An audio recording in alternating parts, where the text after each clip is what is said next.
Marami sa inyo ang gustong matutong maggitara pero hindi nyo alam kung paano magsimula. Kaya sa video na to ay tuturuan ko kayo step by step kung paano magsimulang matuto sa gitara.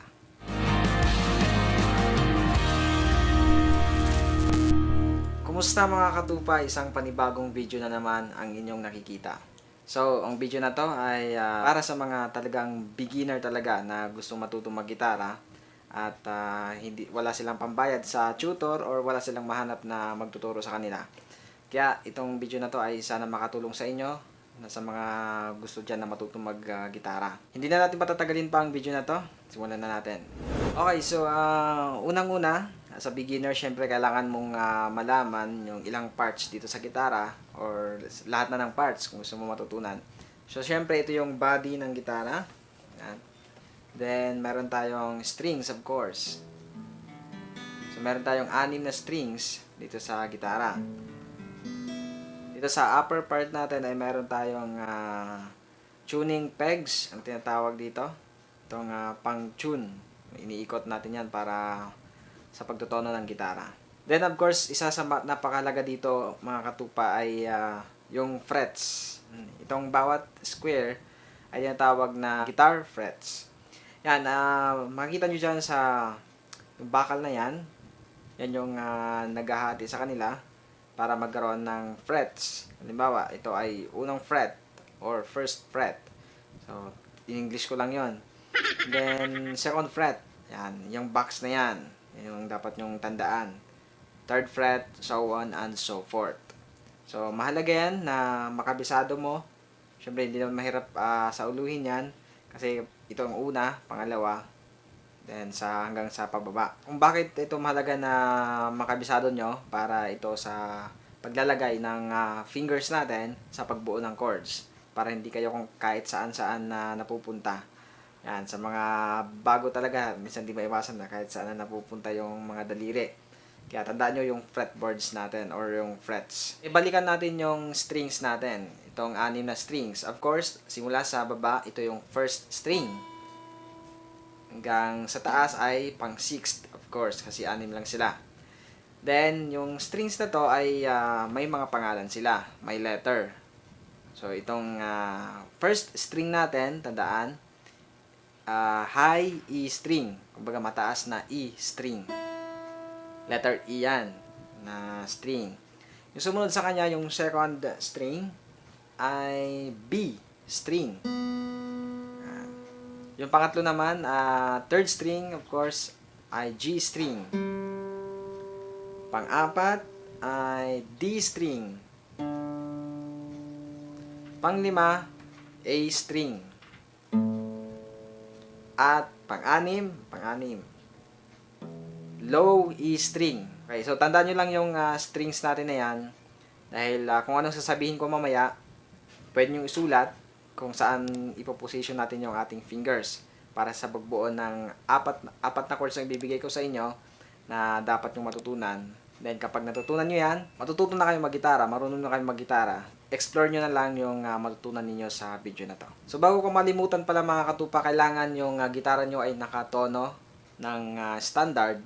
Kagaya nung sa akin, naka-standard tuning to para kung ano mabuo natin dito ang chords ay hindi magkaiba dyan sa inyo yung tunog. Okay, so ayan, magsimulan tayo para sa inyong first 4 chords na dapat nyo matutunan as a beginner. Okay, unang chord ay may tinatawag tayong G chord. So, paano yung G chord natin? Paano siya bubuuin? Okay, ganito. Ito yung ating left hand. Standby muna yung ating right hand. Ito, thumb, index, middle, ring, and pinky. Tandaan nyo yan sa ating pag-position. Okay. Para makabuo ng G chord, yung index finger, lagay natin sa second fret. Second fret. Saan yung second fret natin? 1, yan box. 2. Well, dyan siya ilalagay. O saang string naman natin ilalagay yung index. Sa 5th string. Pang 5. 1, 2, 3, 4, 5. Yan. Dito sa A string. Second fret, 5th string. Yan. Dyan yung ating index. Then, next na position ay yung ating middle finger. Saan naman natin siya ilalagay? 3rd fret, 1, 2, 3. Diyan sa box na yan. Then, anong string? E string or 6th string. Pang-anim. Bali, ito, nasa taas. Yan. Next, meron pa tayong dalawang nalalagay. Yung ring finger, dyan pa rin sa 3rd fret. Yan, yung kahanay niya, dyan sa baba. Kahanay niya yung ating ring, tsaka yung middle. Isang string naman natin siya lalagay. Dyan sa may 2nd string or B string. Yan. Yan. And last one, yung pinky, which is yung natitira, lalagay natin sa baba. 3rd fret pa rin, 1st string. Yan. Then, of course, alam ko dyan, medyo nahihirapan kayong maglagay. So, kapag alam nyo na kung saan ilalagay, ayusin nyo lang ulit. Yan. Kapag nagawa nyo na yan, try nyo i-strum. So, baka walang tunog yung ginagawa nyo. So, kailangan may tunog, kagaya nitong ginawa ko. Yan. Kapag napansin nyo medyo parang medyo walang tumutunog, so, problema dyan, kailangan nyo ayusin yung inyong mga daliri sa paglalagay. Yan. Ipit nyo ng maayos, huwag masyadong mahigpit, huwag din masyadong maluwag. Yan. Then, yung strum dyan, simula sa taas. Kasi ito yung tinatawag natin bass note ng G, pinakataas. Kung okay ka na dyan sa unang chord natin, puntahan natin yung 2nd chord. Ang 2nd chord natin ay ito yung pinakamadali sa lahat. Ito yung tinatawag natin na E minor. Dalawang daliri lang gagamitin natin, itong daliri na to. So, saan natin ilalagay yung index finger? Sa may 2nd fret pa rin. Yan. Then, ganun pa rin sa 5th string sa kanina. Sa unang ginawa natin sa may G. Then, yung middle finger, sa baba niya. Kahanay lang yan yung fret, and then yung string na paglalagyan natin ay nasa pang-4 na string.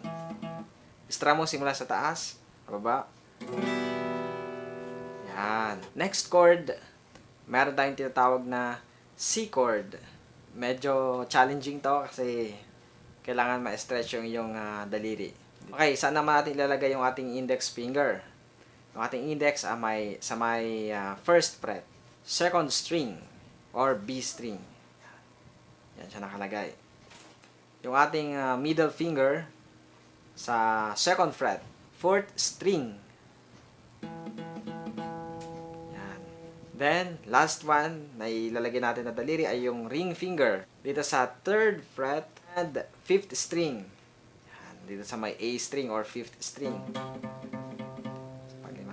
Yan na yung ating C major na shape. Medyo mahirap talaga yan pagka una. Yan, medyo hirap kayo ngayon. Yan, kaya nyo yan. Basta i-form nyo lang yung kung saan siya naka-position. Then, patunogin nyo. Yan. Yung strum natin simula dito sa may 5th string. Bali, i-mute natin yung nasa taas. And last chord ay yung D chord or D major chord. So, saan naman natin ipoposition ang ating index finger? Sa 2nd fret, 3rd string or G string. At yung ating middle finger, dyan pa rin sa hanay na yan sa 2nd fret, sa 1st string, pinakaunang string. At yung ating ring finger, 3rd fret, dyan, sa 2nd string. Alright.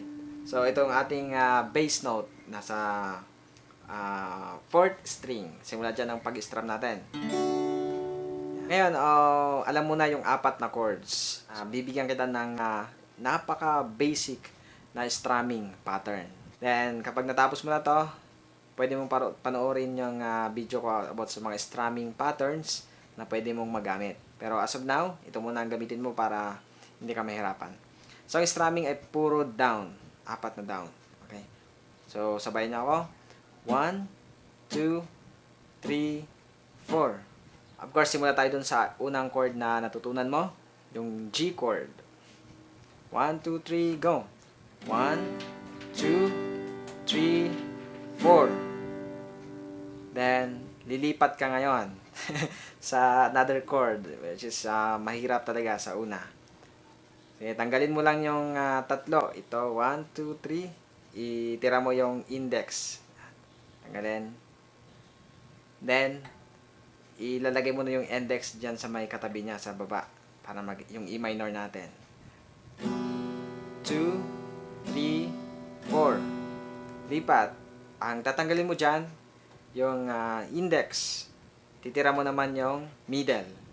Yan, tira mo siya. Tanggal yung index. Lalagay mo dito sa my first fret, second string, yung kanina natin, sa C, para maging C. Yan. From there to there. Okay. So, parang madali lang siya tingnan, pero kapag kayo mag-apply nito, ay medyo mahirap sa una. Yan. Exercise lang, C. Then, strum mo ng 4. 3, 4.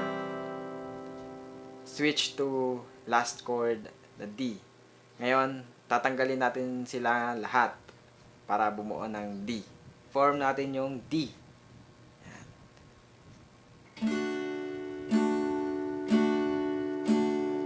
Okay. So, ang tip ko dyan para sa paglilipat nyo, kapag pupunta na kayo sa next chord, tandaan nyo lang yung shape niya. Halimbawa, ano yung shape? So, halimbawa, yung C, ganyan yung shape niya. Yan. Kapag maglilipat ka, halimbawa yung from G to C, i-form mo na agad yung yan, pag ganyan, para ilalagay mo na lang. Okay, so practicein mo yan. Ayan, so kung natutunan mo na yung chords na yan, so congratulations para sa yung first 4 chords. At kung gusto mo pa na mag-improve sa paggitara, meron akong iba't ibang lessons dito sa channel na to. Pwede mong panoorin at hanapin sa aking previous videos. At sana makatulong yan sa'yo. So ayan, mga katupa, maraming salamat sa inyong panonood. Jesus loves you. All the glory belongs to God.